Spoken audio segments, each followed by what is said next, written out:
المباركة أشارت إلى هذا الشهر الكريم، شهر رمضان. هاي المدة التي تتراوح ما بين 29 إلى 30 يوم، هذه عبرون عنها شهر. مدة هذه ما بين 30 إلى 29 يوم عبرون عنها شهر، شهر رمضان. أول شيء يجون يقولون شنو معنى رمضان؟ هذه كلمة رمضان هذا اسم مشتق لو اسم جامد. اللي قالوا اسم مشتق راحوا إلى اشتقاقه، قالوا أنه الصيام فرض في أيام الحر ذاك اليوم في زمان رسول الله صلوات الله عليه. حينما فرض الصيام فرض أيام الحر، حر شديد، فاتخذوا هذا المعنى من الحر. الرمال الرمضاء الحارقة، الرمال الحارقة إذا تكون عليها الشمس عمودية فتحرق، فعبروا عن رمضان يعني من الحر، حرارة الرمال الحارقة. والمرتجى من الصيام أنه يحرق الذنوب، يفتتها، يحرقها. معنى ثاني يقول اشتقوا من مطر ينزل أيام الخريف على الصحراء اسمه رمضان. أيام الخريف أكو مطر هالشكل اسمه، هذا وظيفته ينزل يهدئ الغبار، ينظف الجو، يرفع الأتربة، فينقي الهواء. المراد من الصيام هم ينقي العباد، ينقي الناس. معنى ثالث ورابع وآراء كثيرة عديدة، ما أشوف كثير فائدة في استعراضها، ولكن للإشارة. واللي يقولون أنه جامد اشتقاقه أنه جامد، يقولون لأن هذا رمضان اسم من أسماء الله تعالى، فيعني شهر الله، شهر رمضان يعني شهر الله تعالى، لأنه رمضان اسم لله. مثل ما نعبر بيت الله هم شهر الله، يعني هذا للتعظيم، يضيفون إلى الله تعالى للتعظيم، لتعظيم هذا الشهر. مثل ما نعظم البيت إذا نقول بيت الله، هم هذا الشهر شهر الله. زين، شهر رمضان هذا الشهر، هاي الفترة اللي يعبرون عنها شهر. يقولون شهر لأنه مشتق من الشهرة، أنه يشتهر بين الناس. هاي لفظة شهر ليش عبروا عن هاي المدة من 30 إلى 29 يوم يعبرون عنها شهر؟ لأنه تشير الناس بأيديها، تقف الناس تنظر إلى الهلال ويشيرون بأيديهم بالبنان، فعبروا عنه من الشهرة شهر رمضان. شهر رمضان الذي أنزل فيه القرآن. أول سؤال يرد في الآية عقب هذا الكلام، عقب هذه المقدمة، أنه الذي أنزل، شهر رمضان الذي أنزل فيه القرآن. يقولون شنو معنى أنزل فيه القرآن؟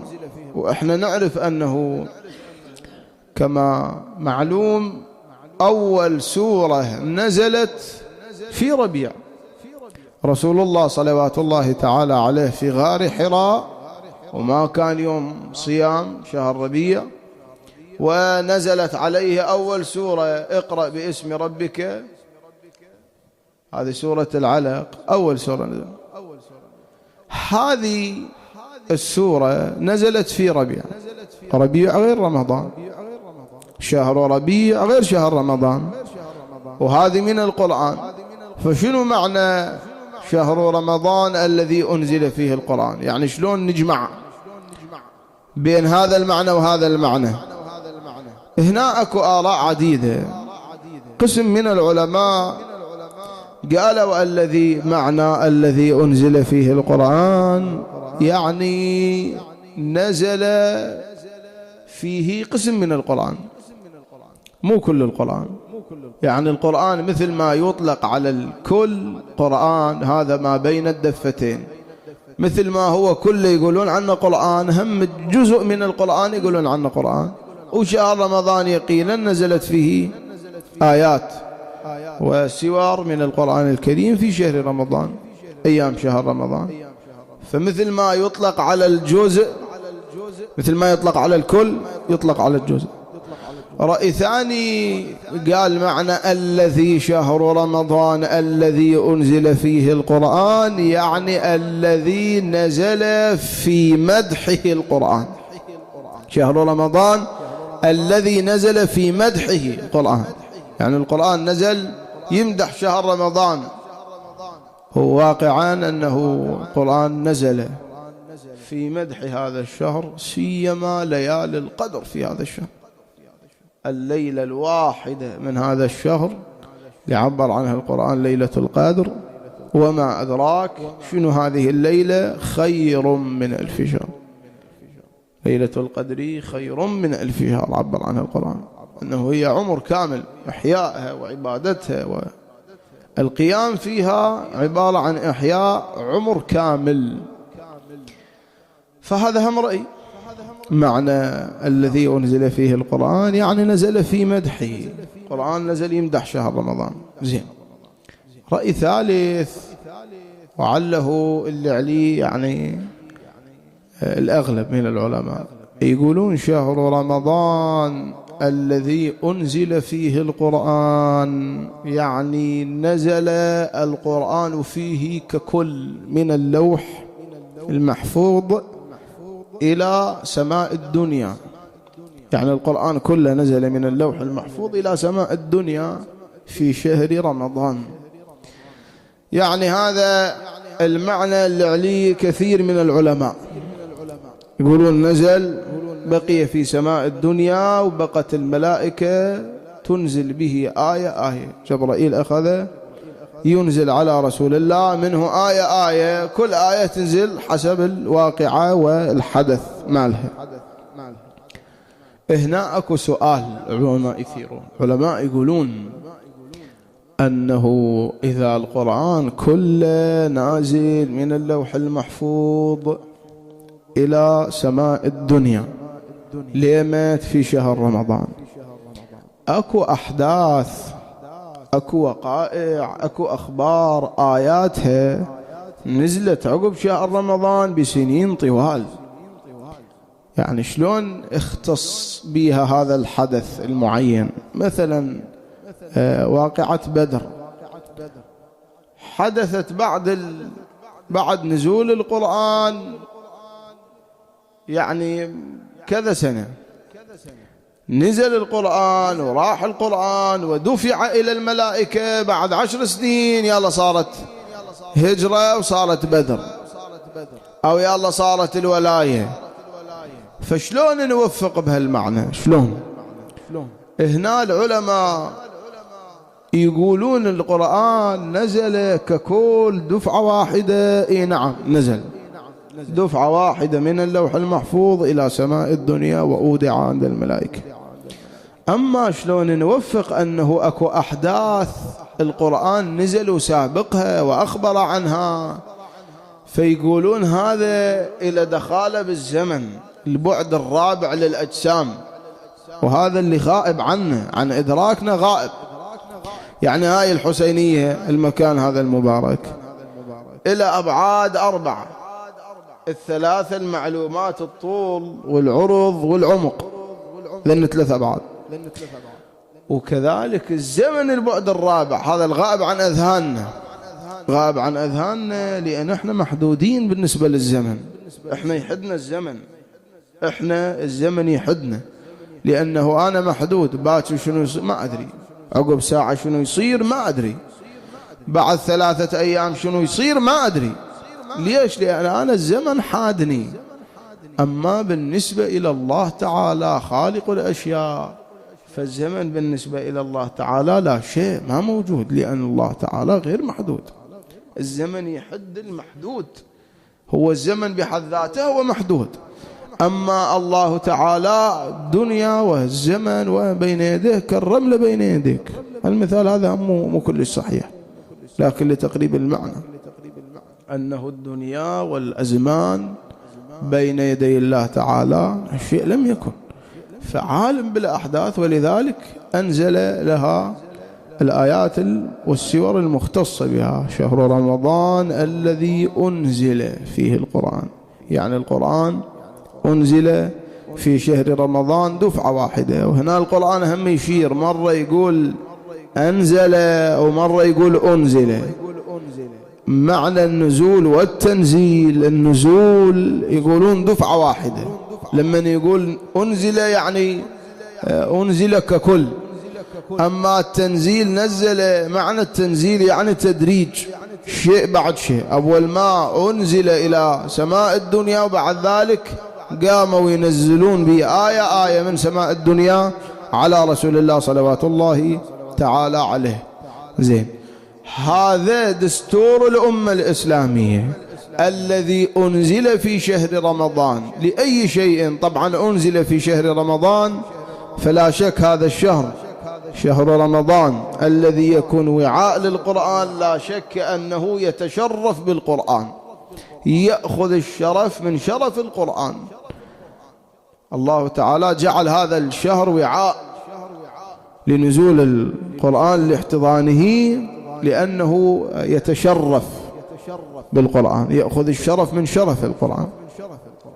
زين، أنزل القرآن، شنو فائدة نزول القرآن؟ الغاية منه شنو؟ الله تعالى عللها، قال أنزل فيه القرآن هدى للناس، هدى للناس وبينات من الهدى. هدى يعني شنو؟ هنا كأنه القرآن يريد يميز بين معلومتين، معلومة علمية ومعلومة خلي نسمي عنها عملية. أكو نظرية وأكو عملية. القرآن يريد ينزل يعني يجمع بين هاتين النظريتين. تلقى لك مثلا الناس حايرة بين التطبيق وبين النظري، العلم النظري وبين العلم التطبيقي. مثلا لما تجي إلى قضية التربية، تربية الأولاد، تلقى الناس حايرة تتخبط، واحد يروح يمنى واحد يروح يسرى، ما تعرف وين تروح الناس. واحد يقول لك أنا إذا أريد أربي يكون أستخدم العصا، إذا أريد أمشي الأولاد زين على سلوك زين كون أنا أجيب عصتي وأستخدمها وياهم، أستخدم القوة. واحد ثاني يقول لا، القوة ما تجلب نتيجة زينة. أنت شنو رأيك؟ قال أنا رأيي أستخدم وياه اللين، استخدم وياه اللين. الأسلوب الهادئ للتربية، أسلوب المترف. زين، ذول اثنين. أنت يا أبا الثالث شنو رأيك؟ قال والله أنا رأيي أجمع بين القوة وبين اللين، مو دوم قوة ولا دوم لين. يعني أكو مواطن تحتاج أستخدم العصا وأكو مواطن ما تحتاج أستخدم العصا. واحد رابع لا، يقول أنا أتركه للزمن، خلاص عوفه هو يأخذ تجارب من البيت ومن الشارع ومن المدرسة ومن السوق ومن الديوان وأتركه للزمن، ما لي دخل به، الزمن يربيه. خامس وسادس وكل من إلى رأيه، وكلها هذه مو قادرة مولانا تربي زين، مو قادرة توصل إلى النتيجة الحقيقية، إلى الأسلوب الصحيح. كلهم لا أبو العصا قادر يربي زين تربية جيدة، ولا هذا أبو مطلق الحرية، ولا جامع بيناتهم، وكل حاير الناس. إلى الآن قضية التربية مولانا ما واصلة إلى نتيجة الصحيحة. لما تجي للقرآن يقول أنا أنطيكم طريقة سهلة، أنطيكم طريقة سهلة وواضحة، هدى، أريد أهديكم إلى الصواب، هدى للناس. جيب لك واحد مثلا عنده يطلع من الكلية عنده مثلا إيش كم نظرية علمية، هذا صاحب نظرية علمية. تجيب لك واحد ما داخل كلية، لا داخل كلية ولا شايف الدراسة أصلا، مو كلية، الدراسة كلها ما شايف. تجيبه لكن تلقى عنده نظريات عملية تطبيقية يومية يشتغل بيهن. تجيب لك مهندس عنده نظرية إيش كم نظرية هندسية وقياسات وكذا وضبطة وروح ورد. تلقى لك واحد يوميا يشتغل بالبناء، يوميا قضية البنيان عنده سلسة، تقدير نظري عملي، عنده خبرة، هذا عنده خبرة تطبيقية عملية، وهذا علمية نظرية علمية. لا هذا أبو النظري واصل إلى مرحلة جيدة وكامل، ولا هذا أبو التطبيق واصل إلى مرحلة، اثنينهم محتاجين.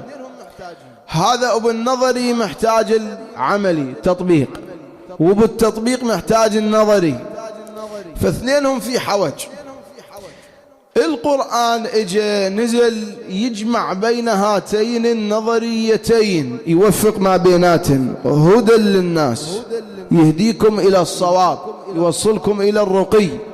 التعامل الأسري هذا أسلوبه، التعامل بينك ما بين الزوجة، التعامل الخاص هذا أسلوبه، التعامل بينك ما بين المجتمع هذا أسلوبه، المشي بالشارع هذا أسلوبه، المعاملة بالبيع والشراء هذا أسلوبها وهذا إطارها، قضية مولانا العمل هذا إطارها، الدراسة هذا إطارها. كل الجوانب لمها القرآن وجمع ما بيناتها، وكل وحدة خلالها طريقة، كل وحدة شقلها طريقة حتى يوصل العباد إلى مستوى الكمال. هدى للناس وبينات من الهدى، بينات واضحات. يعني ذني آيات الأحكام اللي بيهن أمر ونهي وبيهن مستحب وبيهن مكروه، ذني واضحات بينات، يعني واضحات أكثر من غيرهم. ولله على الناس حج البيت مثلا واضحة، أقم الصلاة واضحة، كتب عليكم الصيام واضحة مبينة، يعني يقدر يفهمها الخواص ويفهمها العوام، يعني ما بيها غموض مثل غيرها. إن ذني الآيات اللي يقولون واحد من العلماء يقول هن ذني يعني قرابة 500 آية، ذني آيات الأحكام، ذني واضحات أكثر من غيرهن، واضحات بينات من الهدى والفرقان. فمن شهد منكم الشهر، اللي كان حاضر كتب. طبعا القرآن هنا يشير إلى قضية أنه بينات من الهدى والفرقان. مثلا لما نجي على الصيام، هذه القضية بما أنه إحنا أيام صيام، نجي للصيام شلون يوفق بين التطبيق اللي ذكرناه وشلون يوفق بين النظري اللي ذكرناه. يعني أكو عد القرآن الله تعالى يطرح فكرة نظرية ويطرح فكرة عملية، يعني يريد اثنين، واحد يطبق نظري وهو هذا نفسه اللي يطبق نظري لابد أن يطبق عملي. مثلا لما تجي للصيام، الصيام أهدافه كثيرة، الصيام غاياته كثيرة، نتائجه كثيرة. لما نتمر على الروايات تشوف الروايات مشبعة الصيام وفائدة الصيام، وأنه كلوا واشربوا، الصائم أول ما ينتقل من هذا العالم إلى العالم الآخر تستقبل الملائكة، وفد من الملائكة، ويجيبون له طبق من الأطعمة ما لذ وطاب، ويقولون له مرحبا بك، جعت قليلا وستشبع كثيرا وهنيئا لك. يدخل مولانا إلى الجنة مكافأة إليه ما لذ وطاب. رسول الله يقول اللي يريد أن يتق النار خلي يفطر لصائم. ليس كلنا يقدر على ذلك يا رسول الله؟ ليس كلنا لديه الأموال والإمكانية والظروف. قال اتقوا النار كما مضمون الرواية ولو بشق تمرة هذه سوها نصين بالمسجد. هسه ولله الحمد الوادم يعني تجيب الناس ولله الحمد إلى المساجد تجيب خيرات الله، لكن في الرواية أنه أقل ما يبذل، أقل ما الإنسان يقدمه يكون يجي، حتى لو يكون يجيب له تمرة واحدة يسويها نصفين، هاك نص أنت هذا وهاك نص أنت هذا، يقول هذه بيها تجنب للنار. هذه قضية نظرية. الصيام لي وأنا أجازي به عن الله تعالى، الصيام جنة من النار، هكذا في الروايات. قضية نظرية. لما تجي إلى التطبيق يعيشك النظري ويرجعك يعيشك التطبيق، يذوقك التطبيق همين. يعني لابد أن نذوق الصيام حتى تعرف الصيام شنو هو، حتى تنجمع عندك النظرية العلمية والنظرية التطبيقية، اثنين هن ينجمعان. مثلا هذا واحد من خلفاء بني العباس، ودى ابنه راد يدرس ابنه يهذبه يعلمه، فاختار له أستاذ واحد من العلماء الحاذقين وداه إليه، قال له هذا ابني أريدك تهذبه تعلمه، خليه يطلع على التاريخ العربي، على الأخلاق، على التراث الإسلامي، خليه هذا باكر عقبه يصير خليفة ولازم فاهم مو جاهل. أول ما جابوه إليه هذا رادي أول شيء قبل أن يخضع على التطبيق النظري العلمية النظرية، يعني فد معلومة علمية نظرية، رادي يخضع على التطبيق العملي قبل النظري. أول ما اجى قال للخادم ماله، قال له هذا خله واقف على الباب لا تدخله. ساعة ساعتين اجا قال له هذا واقف وذولا جايبينه وياه، وهذا واقف شمس عالية وتعب، يرفع قدم يضع أخرى، قال له الآن دخله، تعب الآن دخله هم ما استقبله ما اجى لي، خلاه قاعد بالدار وترك. قال له أخر علي غداء، قال له صار محل غداء، قال له ما يخالف أخر عليه الغداء ساعتين ثلاث. بعدين لما جاب له الغداء قال له خلص غداء، قال له نعم، قال له شبع، قال له إيه، قال له أخذ هاي العصا وأريدك تضربه كظة أنه تعذبه. بسطة، قال له إيه بسطة بهاي العصا. اجى هذا هم شافه خلص غداء وشبع، الحمد لله شبعت، قال له اكتفيت. بعد ما تاكل؟ قال له ما أكل. طاحوا لي بالعصا وبسطة بسطة زينة. هذا راح الوالده بن خليفة، هذا وين شايف هاي الأمور؟ راح الوالده قال له أصلحك الله يا أبا، بعثتني إلى مجنون جاهل، هذا مجرم، هذا وش إنسان شبيه؟ قال له قلت بابا، قال له وديناك احنا الواحد فاهم، ما وديناك الواحد جاهل وكذا عالم، شنو صاير عندك؟ قال له أول شيء مستقبلني، خلاني واقف برا وتعبت، أرفع قدم وأضع أخرى، مليت من الوقفة، والنوم بعد ذلك من وقفني ساعتين بالشمس، دخلني وأخر علي الغداء. أفرض مثلا يوميا هذا يتغدى مثلا ساعة 12 ساعة 1 الظهر، جاب له الغداء ساعة 3 ونص 4 العصر، أخره. وين هذا الحكي؟ زين بعد ذلك كل هذا قال له ما يخالف، لكن انه جاب له اخوي زوران وقام يدق علي بيه، بسطني ضربك؟ قال له نعم ضربني. قال له مهلك خلينا ودع لي. لما احضره اجى قال له بعثت اليك بفلذة كبدي، هذا انا الكبد مالي هذا وليدي، شنو عم بالك انا مودي لك دابة، وكذا الكبد مالي هذا مودي لك وليدي، ثمرة فؤادي، بعثت إليك بفلذة كبدي لتأديبه وتهذيبه لا للقسوة عليه، عشان ما أعرفه أربطه ووقفه بالشمس، ما أعرفه أخليه جوعان، ما أعرفه بسطه. شو القضية؟ وديناك تعلمه، مو هالشكل تقسى عليه، ليش هالشكل سويت؟ قال له أصلح الله الخليفة، قال له ما صنعت هذا إلا لتهذيبه، أنت مو قلت لي هذبه، أنت مو قلت لي علمه خليه يطلع عالم وخليه يطلع إنسان فاهم؟ إيه خلص هو أنا هذا درس شنو؟ قال له درس تخليه واقف بالشمس؟ قال له نعم. قال له شنو الغاية منها؟ قال له الغاية منها أنا هذا وقفته ساعة ساعتين، هذا أول ما طلع إلى الحياة تلقت الأيدي الناعمة، وتلقى مولانا الفراش الناعم والطعام الشهي اللذيذ إلى يومك هذا، ما مر لا بالجوع ولا بالعطش ولا بالضيم ولا واحد ناهره مدلل. فهذا باكر عقبه يصير خليفة. أنا حبيت أذوق الوقفة برا بالشمس شلونها، يرفع قدم ويضع أخرى، حبيت يذوق هذا الدرس التطبيقي حتى باكر عقبه مني يصير خليفة، ما يخلي الناس أهل الحوائج واقفين على الباب، حتى يذكر يقول ترى هذا الوقوف مو زين، الوقوف هذا متعب ممل ومو صحيح أنا أخلي الناس واقفة على الباب، فيدخلهم يقضي حوائجهم ويسرحهم إلى بيوتهم إلى أعمالهم. قال له زين، ليه جوعته؟ قال له جوعته هذا ما مر بالجوع، فأنا جوعته خليته يجوع، حبيت أذوق الجوع شلونه. ردت هذا لما أقعد وأقول له ترى الجوع ظلم، وإذا تظلم الناس ويصيبهم الجوع ما يتعاطفون وياك، وإذا ما تعاطفوا وياك راح يبتعدون عنك، وإذا يبتعدون عنك وما حبوا حكومتك محتمل يسوون جبهات ويواجهونك بيها مجموعات مسلحة. إلى هذا كله نظري.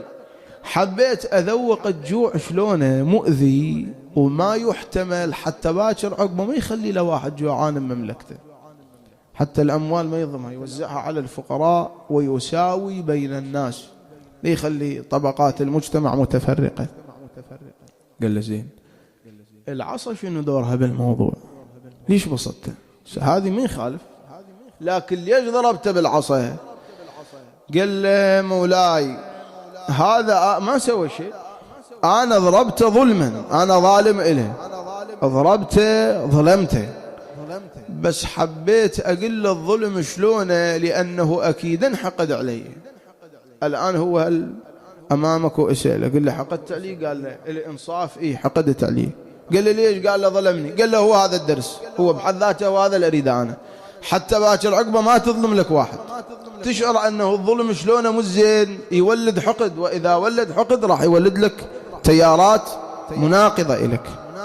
فأنا حبيت أجنبك حقد الناس، حبيت بهذا اليوم اللي اجى أول يوم حبيت أخضع على هاي الدروس حتى أجنب المشاكل، وأطلع إنسان عنده دروس تطبيقية وبعدين أنطي دروس نظرية.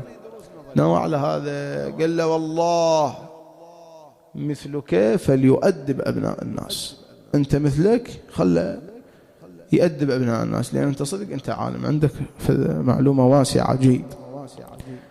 الله عز وجل ما إلى غاية بتجويع الإنسان ولا بعطش الإنسان، إلى غاية بتربية الإنسان. هذا أول شيء راح يربي الغرائز عنده. راح هذا 30 يوم ما يغتاب، 30 يوم ما يكذب، لأنه مع العمد إفطار.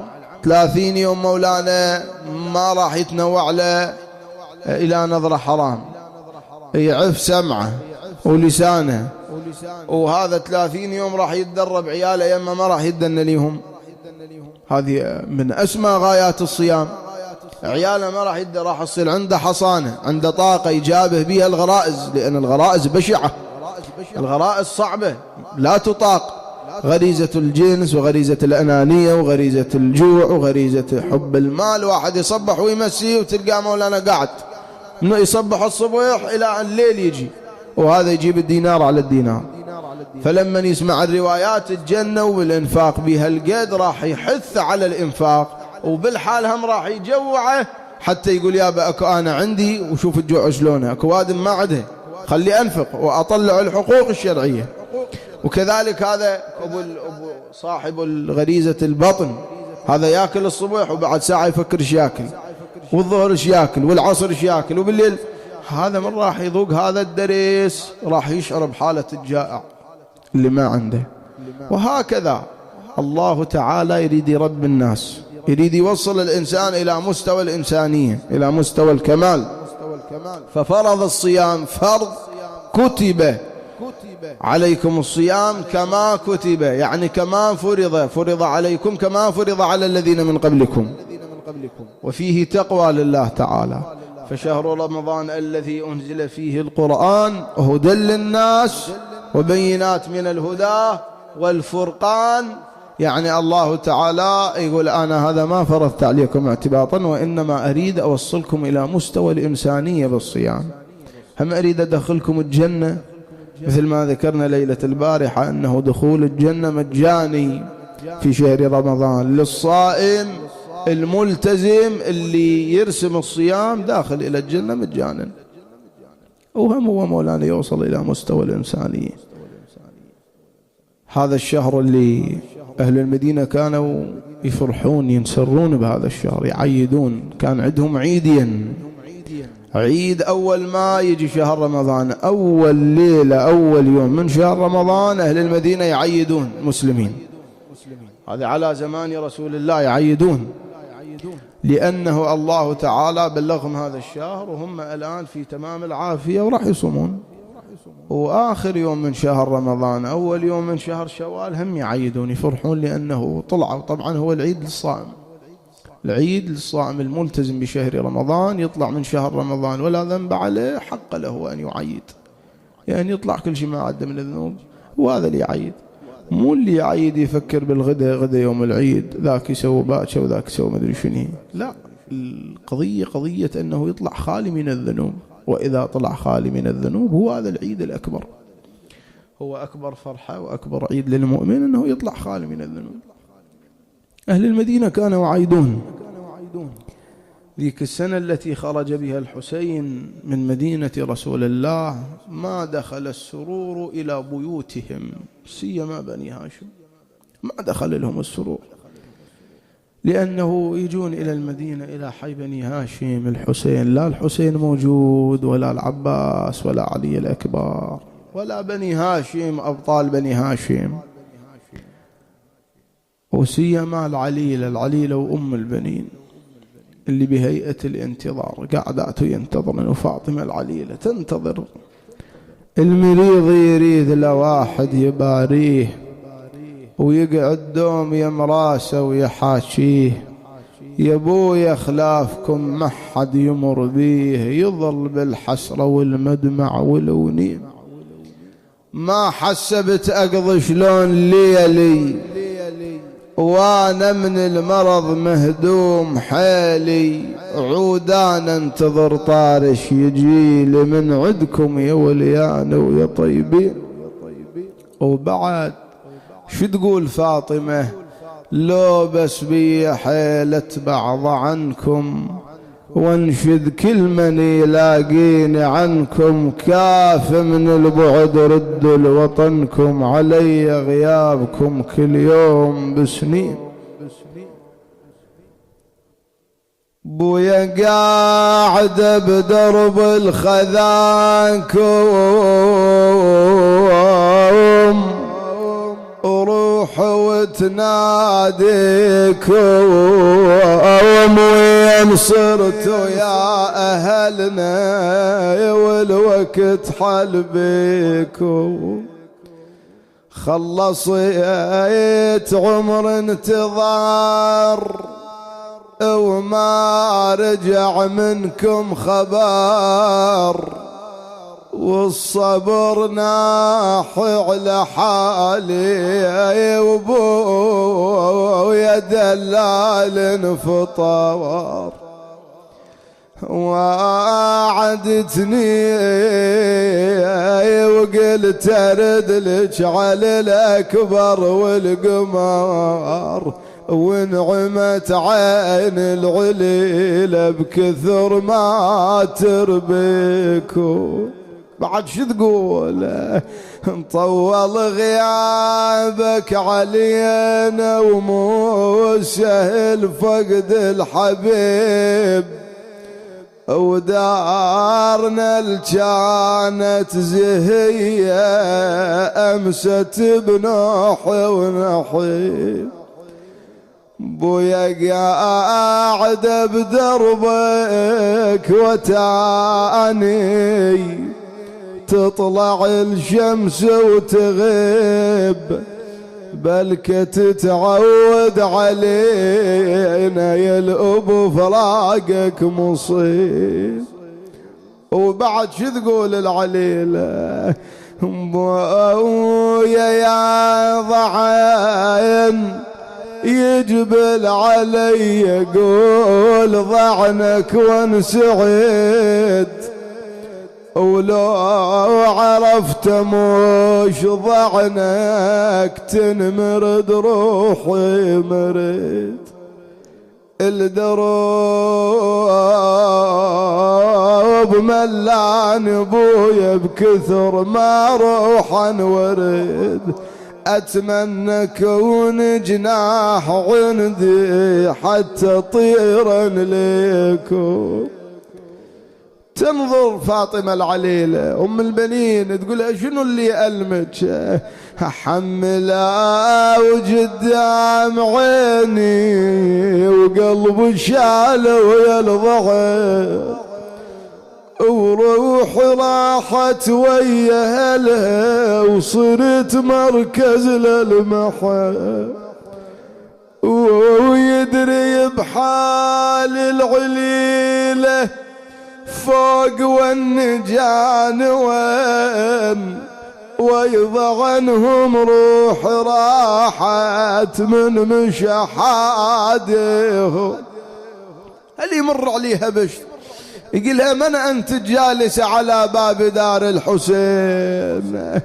وانا اهل جفوني مريضة وانا اهل جفوني، عمي ما حملوني وما ينحملوا وما حملوني، وعدوني بالجاية كلهم وعدوني، قالوا نجيك وما يجوني. قالها بنية اكو ركب للنساء بضعن الحسين، انت ليش ما رحتي؟